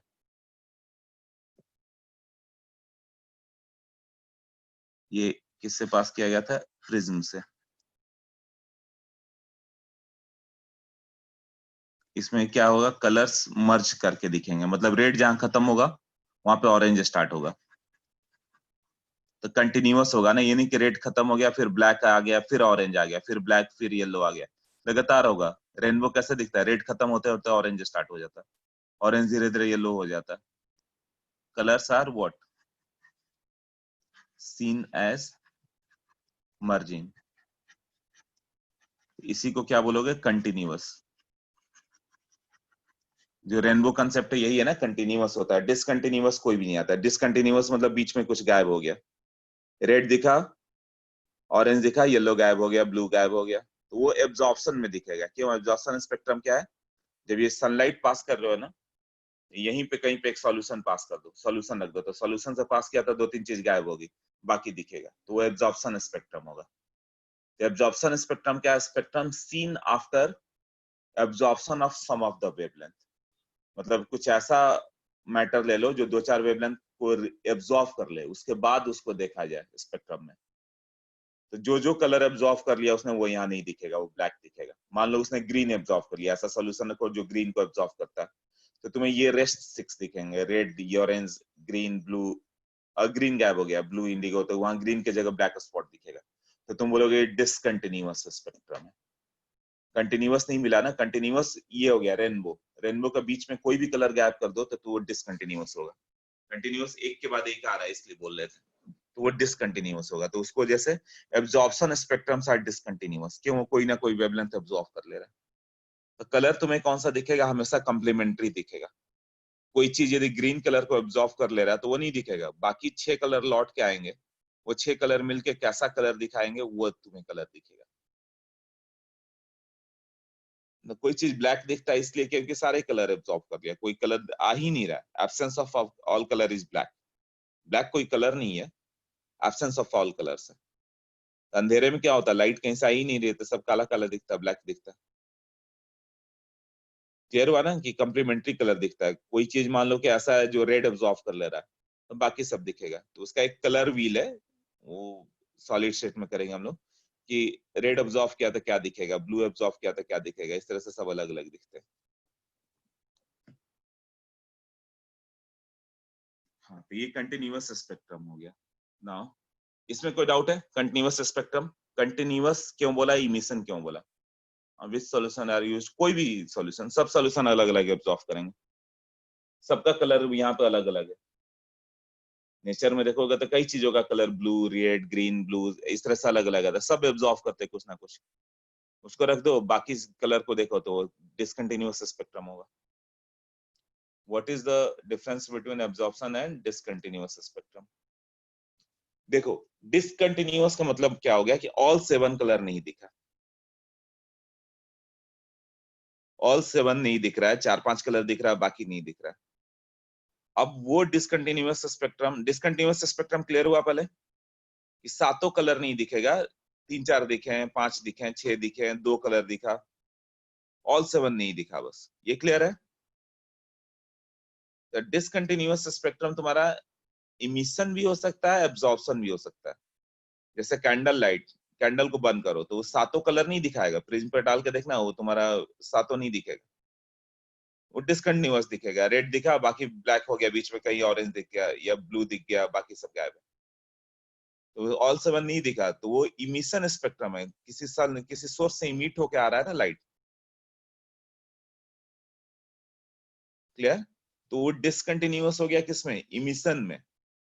और एब्जॉर्प्शन स्पेक्ट्रम जो हो गया वो क्या हो गया कि जब एब्जॉर्ब हो जाए किसी चीज के उसके बाद देखते हैं हम लोग। कोई भी सॉल्यूशन, कोई भी पार्टिकल रख दो जो किसी किसी चीज को ऑब्जॉर्व कर ले, उसके बाद रेस्ट को देखना है। क्लोरोफिल का न्यूज छोड़ो, क्लोरोफिल वो सब देख लोगे इस पे, गूगल पे जो भी चाहिए। इतना क्लियर हुआ कैसे हुआ। हाँ, तो एमिशन एब्जॉर्प्शन, तो अब एब्जॉर्प्शन भी हम लोग को नहीं पढ़ना, पढ़ना क्या होगा, इमिशन स्पेक्ट्रम। मतलब कि एक ट्यूबलाइट में हाइड्रोजन डाला तो कौन कौन सा लाइट आ रहा है, नियॉन डालने से क्या हो रहा है, नाइट्रोजन पे क्या आएगा, टंगस्टन का बल्ब है तो क्या होगा। मतलब कहीं ना कहीं किसी ना किसी बल्ब से जो मीट होकर आ रहा है उसी की बात करेंगे हम लोग, बल्ब से, कैंडल से, सनलाइट से। क्लियर, तो हम लोग को पढ़ना कौन सा है, only emission spectrum. But spectrum का एक डेफिनेशन है कि क्या है स्पेक्ट्रम।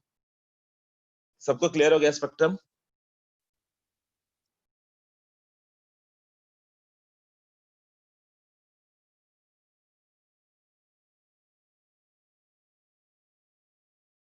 हाँ,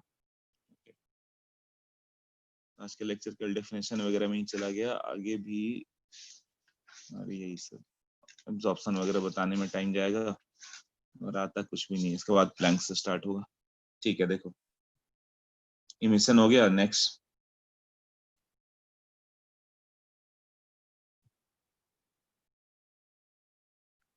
डिसकंटिन्यूअस इमिशन स्पेक्ट्रम। रुको, अब मैं लिख रहा हूं तो वेट करो। डिसकंटिन्यूअस इमिशन स्पेक्ट्रम मतलब इमिट हो तो भी सातों कलर ना दे, तो सातों कलर तक केवल सनलाइट ही दे सकता है ना। बाकी जितना सोर्स ऑफ लाइट जिससे हम लोग लाइट ले रहे हैं, जो जला रहे हो तुम, बल्ब, कैंडल, लकड़ी उकड़ी, किसी भी चीज को जला दो तो तुम्हें ऑल सेवन कलर नहीं मिलेगा, वो डिसकंटिन्यूअस इमिशन स्पेक्ट्रम होगा। सनलाइट के बराबर कोई नहीं कर सकता, तो सनलाइट ही कंटिन्यूअस है। इसमें क्या हो गया, जैसे किसी चीज को हीट कर दो, जब कूल होगा ना तो वो एनर्जी रिलीज करता है। यहाँ पे सोर्स ऑफ लाइट है ना, ये एक हीटेड सैंपल है, तो यहाँ से क्या होगा, लाइट बाहर जा रही है, इसको यहाँ से लिया। किसी सनलाइट के अलावा कोई भी सोर्स ले लो, ऑल सेवन नहीं मिलने वाला। हम लोग अभी तक ऐसा सोर्स नहीं बना पाए जिससे ऑल सेवन कलर है। तब इससे तुम प्रिज्म से पास करोगे तो एनालिसिस करते हैं तो मालूम चला दो ही कलर आया, तीन ही कलर आया, चार आया, बस यही आएगा, ऑल सेवन नहीं आएंगे। तो ये क्या बन जाएगा, इमिशन स्पेक्ट्रम क्या हो सकता है, डिसकंटिन्यूअस हो सकता है ना। यहाँ दो वेवलेंथ है,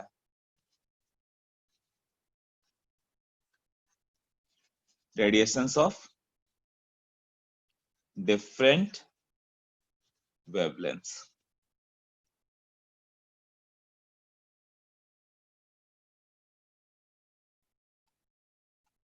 इसका एग्जांपल ले लो, hydrogen atom sample present in discharge tube।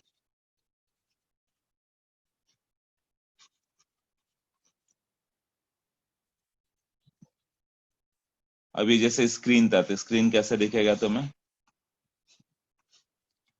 यहाँ पे दिख गया डार्क, बीच में ये आ गया कलर, फिर दिख गया डार्क, ये फिर बीच में आ गया एक कलर, फिर से डार्क, ऐसा दिखेगा स्क्रीन।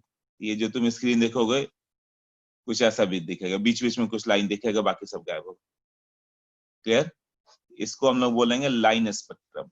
लाइन स्पेक्ट्रम मतलब क्या हो गया, सर्टेन लाइंस आर सीन ना, सब नहीं मिल रहा है, एक लाइन मिल रहा है। देखो यहीं पे एक ये लाइन मिला और यहाँ पे एक लाइन मिला, और बैंड में क्या होगा, ये कई लाइंस मिलके बने हैं। हाँ, अब इसमें ईच लाइन जो होता है ना, रिप्रेजेंट करता है इलेक्ट्रॉन ट्रांसमिशन को। इलेक्ट्रॉन जो होता है ना हाइड्रोजन एटम में, अलग अलग ऑर्बिट्स होते हैं, first, second, third, fourth, fifth. तो कोई फिफ्थ ऑर्बिट से जंप करके आ रहा है, कोई थर्ड ऑर्बिट से जंप करके आ रहा है, तो उसका अलग अलग एनर्जी दिखता है तुम्हें। ठीक है, अब बैंड स्पेक्ट्रम क्या होगा, बस डिफरेंस क्या होगा, मॉलिक्यूलर स्पेक्ट्रम और बैंड स्पेक्ट्रम। तो सिर्फ इतना याद रखो, मॉलिक्यूलर स्पेक्ट्रम बैंड है, आज तक पूछा नहीं कभी, बट उसका स्पेक्ट्रम तुम्हें पढ़ना पड़ेगा। तो एमएससी यदि साइंस से लेते हो तो पढ़ना पड़ेगा एमएससी में, ये क्यों ऐसा आया, क्या है। इसमें तुम्हें बैंड्स दिखेंगे, बैंड्स मतलब ये एक लाइन नहीं दिखा है, एक साथ बहुत सारे लाइन दिखेंगे यहाँ पे, पूरा ये लाइन दिखेगा, फिर एक बैंड यहाँ पे दिखेगा, बीच में डार्क दिखेगा ऐसे, ये डार्क, इसके बाद भी डार्क, और इसके बाद भी डार्क। तो लाइन स्पेक्ट्रम में क्या दिख गया तुम्हें, अचानक 600 नैनोमीटर पे एक लाइट दिखा, एक 900 नैनोमीटर पे दिखा, एक 700 पे दिखा ऐसे। और इसमें क्या होगा, बैंड स्पेक्ट्रम में क्या हो गया कि 600 से लेकर 620 तक लगातार लाइट दिखा, फिर यहाँ पे कुछ 750 से लेकर 770 780 जो भी मान लो वहां तक एक लाइट दिखा, फिर डार्क हो गया, फिर मतलब बैंड के रूप में दिखेगा, ये लाइन के रूप में दिखेगा ये, और ये बैंड के रूप में दिखेगा। तो मॉलिक्यूलर स्पेक्ट्रम्स बैंड होते हैं और ये लाइन होता है। इतना क्लियर हुआ? हाँ, तो एटॉमिक स्ट्रक्चर्स में जो पढ़ेंगे हम लोग लाइन स्पेक्ट्रम ये पढ़ेंगे। ये पढ़ना ही नहीं है, बैंड स्पेक्ट्रम पढ़ना ही नहीं, तुम्हें एमएससी में पढ़ना मॉलिक्यूलर स्पेक्ट्रम, हम लोग को सिर्फ ये पढ़ना। क्लियर? Yes no?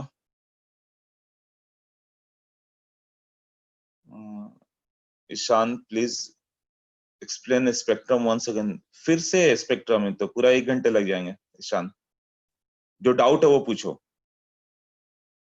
जहां जहां स्पेक्ट्रम पढ़ाया ना 1 घंटे से, तो वही पढ़ा रहा हूँ, तो पूरा 1 घंटे पढ़ाने का मतलब नहीं है फिर वापस।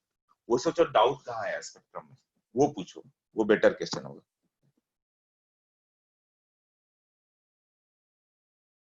आफ्टर एब्जॉर्प्शन जो तुम देखते हो वो एब्जॉर्प्शन स्पेक्ट्रम होता है। अच्छा, लाइन स्पेक्ट्रम तुम बोल रहे हो ईशान, ओके। लाइन स्पेक्ट्रम क्या हो गया, जैसे कि मान लो कि एक हाइड्रोजन एटम को ट्यूबलाइट में ले लो, उसको हाई वोल्टेज दे देंगे, तो हाई वोल्टेज देंगे ना, तो विजुअल लाइट में 4 वेवलेंथ मिलता है, अब बाकी वेवलेंथ मिलते ही नहीं, मतलब सनलाइट जैसा सातों नहीं दिखेगा। किसी भी ट्यूबलाइट को देखो ना, कोई भी बल्ब हम लोग के पास है, क्या सनलाइट आती है क्या? क्या ऑल 7 कलर मिलता है? नहीं, 7 नहीं आता, कुछ कुछ लाइट मिल जाती है, रेड ब्लू ग्रीन ऐसे कुछ कुछ मिल जाएगी, है ना?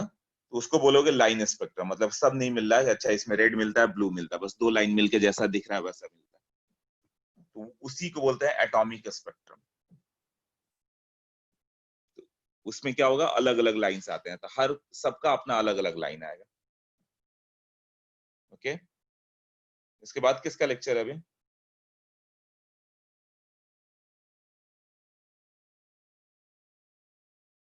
कितने बजे से अभी? 10। ओके, तो सिर्फ स्पेक्ट्रम वाला एब्जॉर्प्शन वाला पार्ट एक लिख देता हूँ। एब्जॉर्प्शन,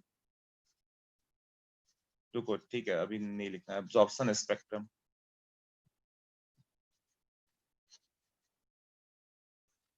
ओके ठीक है, अभी कुछ और नहीं। Absorption spectrum. अब व्हाइट लाइट को तुमने पास किया, और यहाँ एक सॉल्यूशन रखो जो कुछ वेवलेंथ एब्जॉर्ब कर ले, एब्जॉर्ब्स सम वेवलेंथ। एक ऐसा सब्सटेंस रखा गया है ना, ये एब्जॉर्बिंग सैंपल है, एक सैंपल है जो एब्जॉर्ब कर ले रहा है, तो सनलाइट में एब्जॉर्ब कर लिया, बाकी को प्रिज्म से पास कर दें हम लोग ऐसे, या स्लिट रखेंगे ताकि पतला सा लाइन जाए, और जब सनलाइट से पास करेगा तो क्या होगा, इधर जाएगा, तो तुम्हें यहाँ पे लाइट दिखेगा, तो तुम्हें क्या दिखेगा इसमें, ये जो एब्जॉर्प्शन आ गया इसको बोलोगे एब्जॉर्प्शन स्पेक्ट्रम। क्यों? वो सैंपल में कुछ लाइट को एब्जॉर्ब करने के बाद दिख रहे हैं, इसलिए उसको एब्जॉर्प्शन स्पेक्ट्रम बोलेंगे।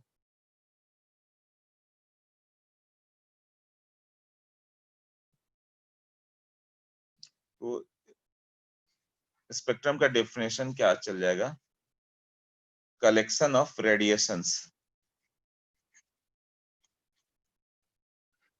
of different wavelength on photographic plate। Photographic plate पे ही देखते हैं ना, इज कॉल्ड स्पेक्ट्रम। तो फोटोग्राफिक प्लेट पे जो तुम अलग अलग रेडिएशन मिल रहा है उसी को क्या बोलते हैं, स्पेक्ट्रम। और इमिशन है, किसी चीज से इमिट होके आ रहा है, कि इमिट होने के बाद किसी से एब्जॉर्ब होके आ रहा है, उसको एब्जॉर्प्शन बोलते हैं, इमिशन एब्जॉर्प्शन। इतना क्लियर हो गया आज का, इमिशन स्पेक्ट्रम एब्जॉर्प्शन स्पेक्ट्रम। ठीक है, हाँ खुशी, सबका क्लियर है, खुशी का कोई डाउट है? क्या डाउट है खुशी तुम्हारा, ऊपर कुछ लिखा तुमने?